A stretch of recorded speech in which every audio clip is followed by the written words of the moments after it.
Hi everyone, welcome to episode 8 of Workspace Wednesday. As I posted on Twitter yesterday, I want to talk about digital minimalism. At the beginning of December, I wrote here about my current approach to social media, where I evaluated the different platforms that I was using heavily at the time. And I set out some guidelines and principles that I wanted to follow in order to begin reclaiming my attention. And I went into a bit of detail here on the blog post, identifying the benefits, the drawbacks, and kind of next steps and actions that I wanted to implement, that I would implement in order to begin changing my relationship with social media from being a more addictive one to an intentional one. And at the time of writing this, which was December 3rd, I had not yet read Digital Minimalism by Cal Newport. It was on my reading list and it was even on my Kindle, but I just didn't get to it yet. However, around this time, I was exposed to these personal websites that I linked here in the post, and these would have sparked this evaluation, or rather re-evaluation of my relationship with technology. And I say re-evaluation because earlier this year I did do a social media detox where I didn't use any form of social media for 1 month. I actually went beyond 1 month because I found that it was really, really beneficial for my creativity. And Cal calls this actually a digital declutter. And at that time, it was inspired by one of my favorite talks by Terence McKenna, which I have linked here, and I also have it in the blog post as well. But this is what would have sparked all of this and would have kind of had my gears turning back to digital minimalism. Right, so let's kind of get in to see what Cal defines digital minimalism as. He says that it's a philosophy of technology use in which you focus your online time on a small number of carefully selected and optimized activities that strongly support things you value and then happily miss out on everything else. And my main takeaway from this was that the technology that we use and the way that we use it, it should be directly influenced by our values. And I found that throughout the first part of digital minimalism, Cal really focused on the values, right? So that led me naturally to ask, what are our values? And these are the guiding principles that are most important in our life.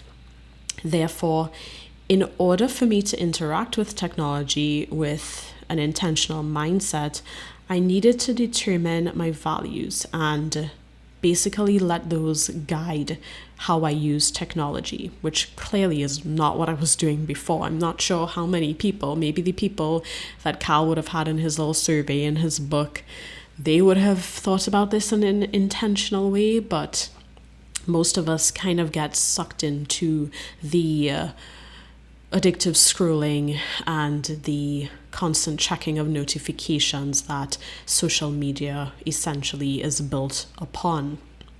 And in my last newsletter, I wrote that I never gave much thought to values in my life. Of course, it's not that there's nothing meaningful to me. I just never took the time to articulate that meaning specifically.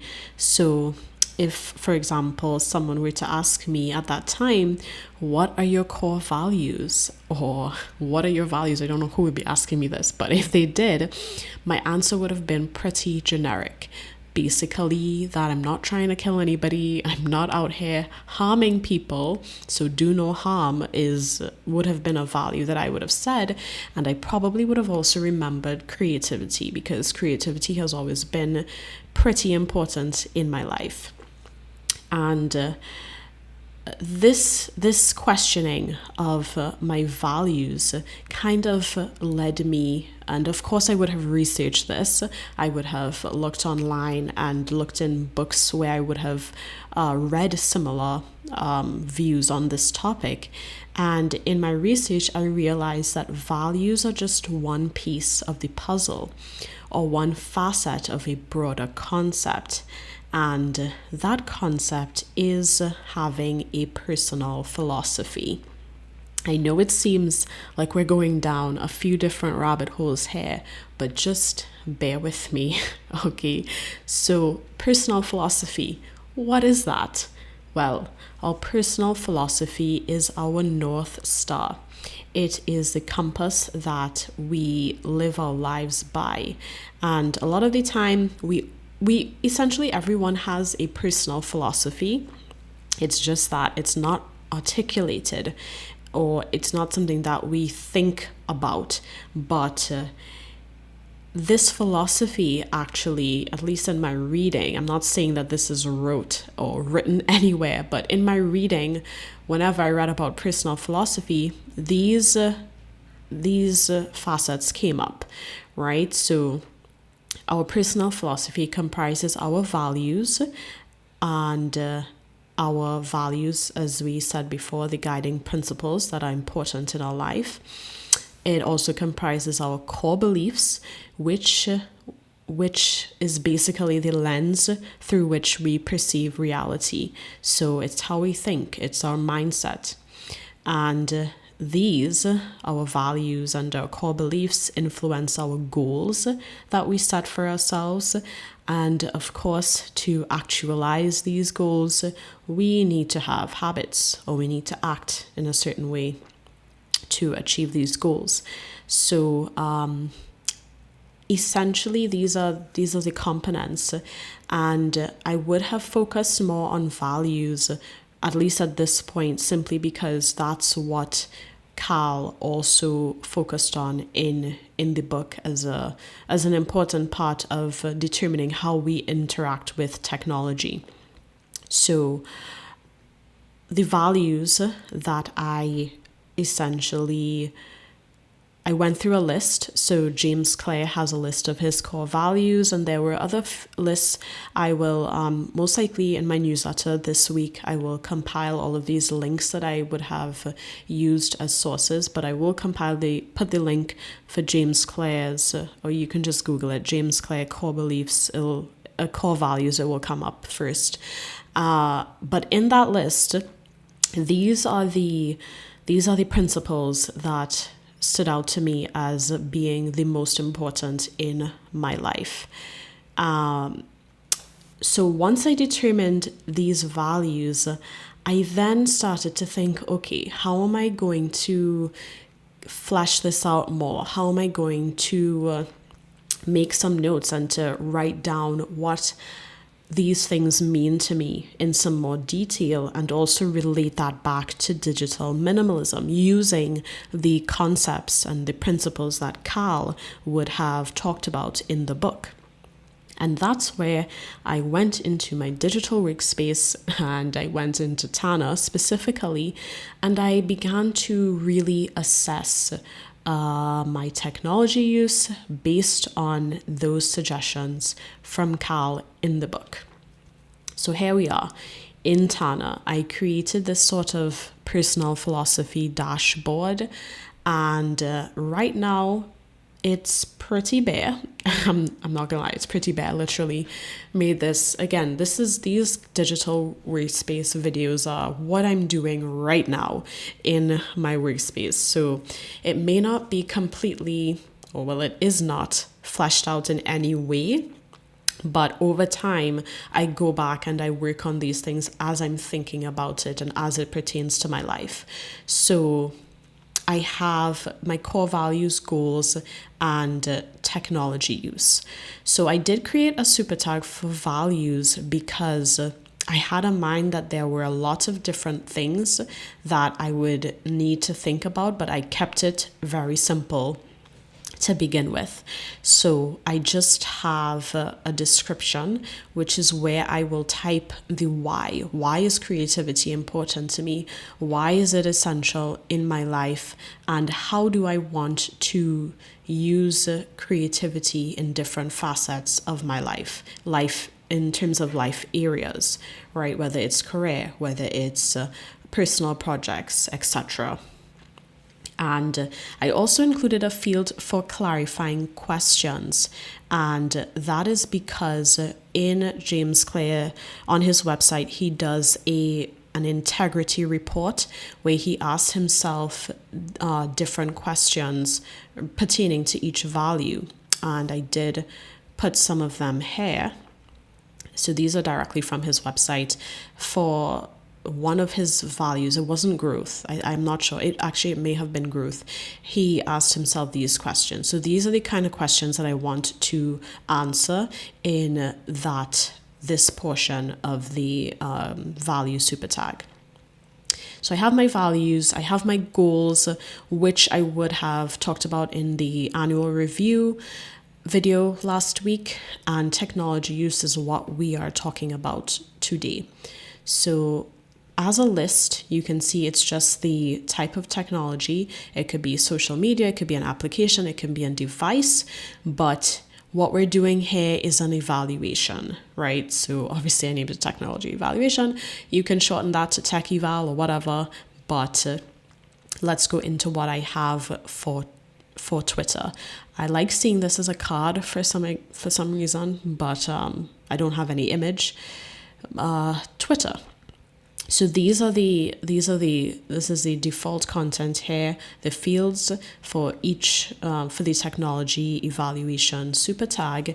And this is kind of the guide that I want to use when I'm thinking about how I'm using this piece of technology. I want to keep my core values in mind. Therefore, when I fill this out, I can compare, okay, how does this application impact on my creativity, or how do I want my creativity to guide me in using Twitter? That's the mindset behind having this here.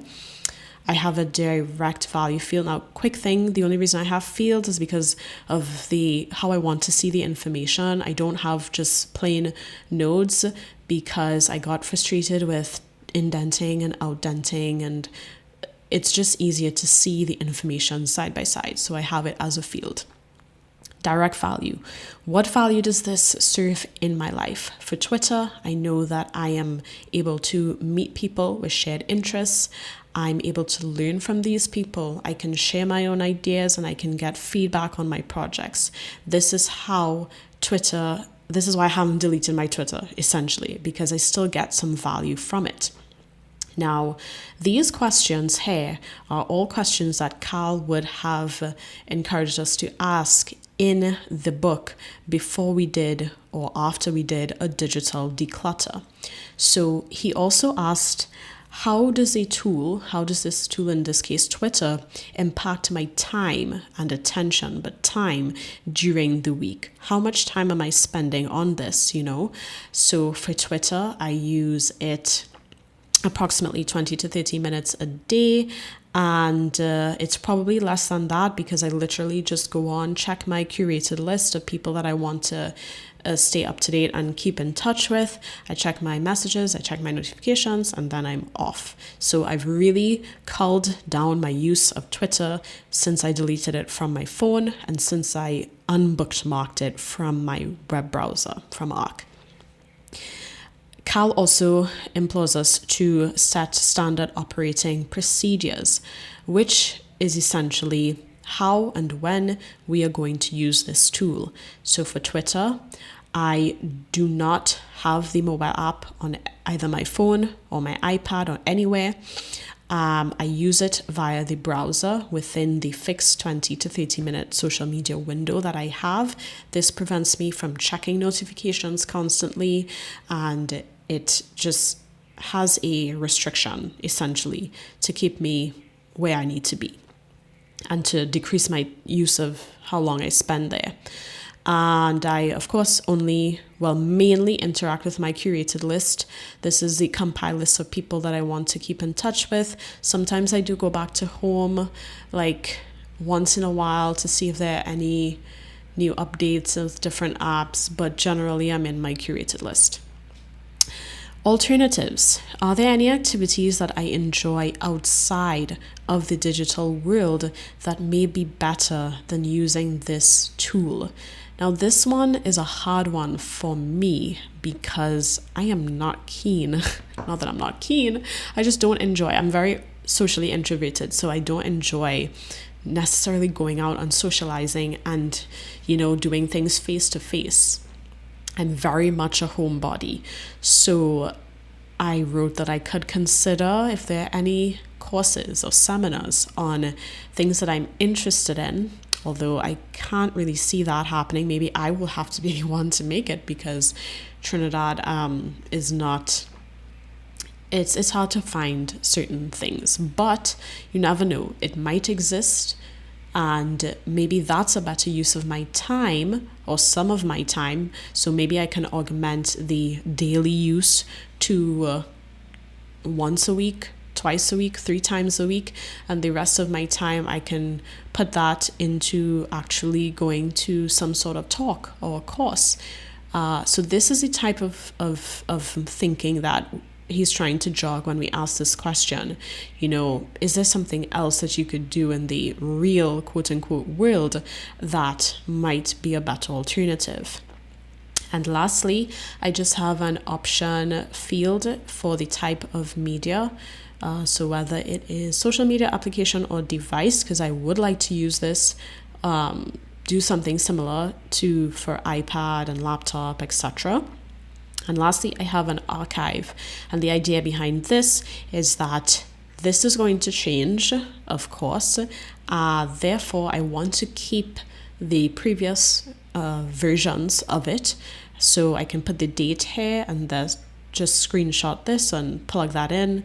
And that's kind of my little archive of how my social media use has developed over time. And that's where I am currently. As I said, this is not a fully packaged thing ready to go, but it's how I'm currently thinking about my social media use and how Digital Minimalism, the book by Cal Newport, is helping me to interact and to further evaluate my technology use.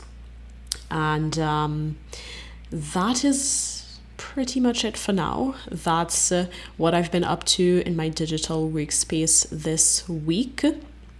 I feel free to let me know your thoughts on digital minimalism in the comments, on Twitter via DM, or commenting on the post, or even sending me an email.